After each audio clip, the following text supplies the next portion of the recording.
I received a game key for the Stairwell from Take It Studio for review purposes. The Stairwell is a psychological horror anomaly game developed by Hidden Palace and published by Hidden Palace alongside Take It Studio. It first launched on Steam on August 22nd of 2025, before arriving on consoles on February 19th of 2026. If you have played games inspired by the Exit 8, you already understand the basic pitch. You move through a looping space, study your surroundings, and decide whether something is wrong. It is a simple idea that has been repeated a lot over the past few years, but when it works, it is hard to stop playing. The Stairwell clicks close to that formula while shifting the setting vertically, and that small change does more than you might expect.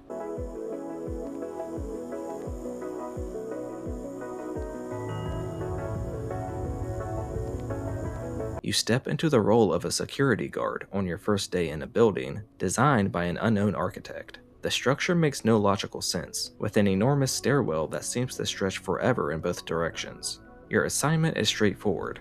Inspect each floor for anything strange and make it to the roof. There are bits of flavor text, including word that a coworker has lost their dog somewhere in the building, and rumors of a clown lurking in the upper levels, something management would rather not discuss. Like many Anomaly loop games, the story is thin and a little absurd, but that almost feels intentional. The randomness of what you encounter would not hold up under heavy narrative scrutiny. Instead, the light framing gives you just enough motivation to keep climbing without getting in the way.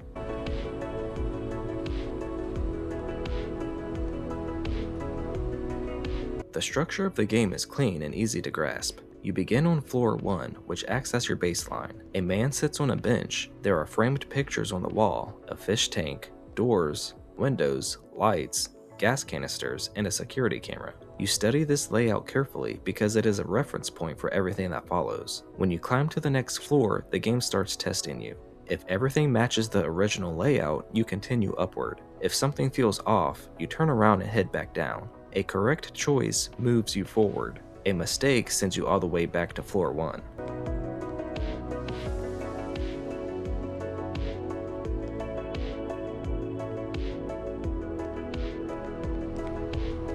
That loop is the entire game, and yet it rarely feels dull. The anomalies range from subtle to obvious. A clock might tick backward.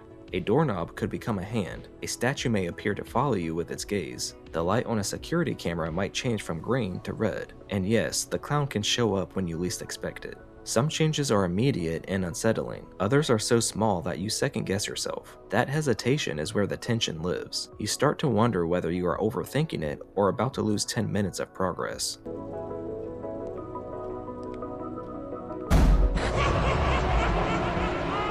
Your movement options are minimal. You can walk, run, and pull out a candle for light. There are no puzzles beyond observation, and no combat systems to complicate things. The simplicity works in its favor. Because you are not juggling mechanics, all of your focus goes towards scanning the environment. Over time, you begin to memorize patterns and anomalies, which makes early floors easier to clear.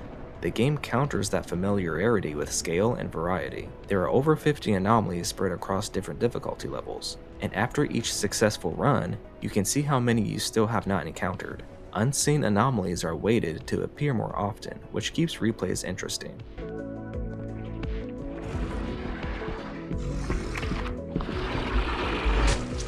Difficulty settings make a real difference. On standard mode, the lighting is stable, and the challenge comes from the anomalies themselves. On the hardest setting, the lights are out. You rely on your candle to see, which limits your field of vision and makes every decision more stressful. Something that would have been obvious in a well-lit stairwell becomes easy to miss in near darkness. It changes the rhythm from confident scanning to cautious creeping.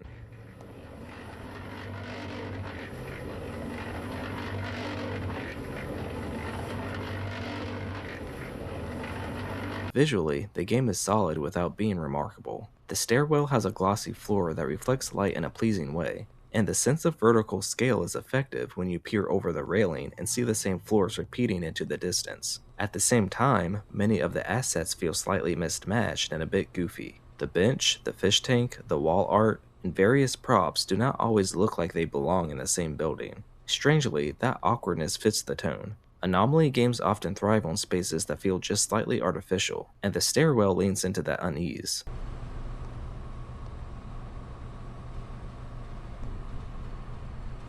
The audio design follows a similar path. It's not groundbreaking, but it does what it needs to do. Your footsteps echo against the floor. Ambient tones hum quietly in the background. When a jump scare hits, the musical sting is sharp and abrasive. There are moments where the soundscape feels almost submerged, as if you are underwater, or actually underwater, which adds to the surreal quality of the building. The audio overall supports the mood effectively.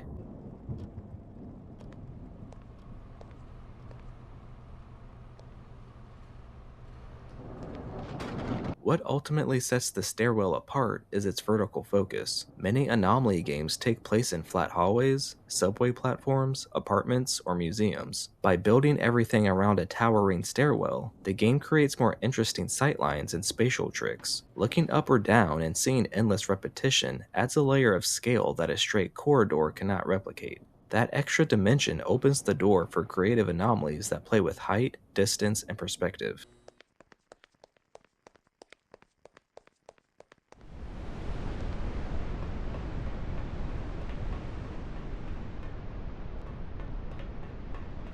In the end, the Stairwell does not reinvent the Anomaly genre, but it does refine it in a way that feels fresh. If you already enjoy spotting subtle environmental changes and living with the risk of being wrong, this will probably pull you in for hours. The loop is simple, the presentation is straightforward, and the tension comes from your own attention to detail. Sometimes, that is all a game like this needs.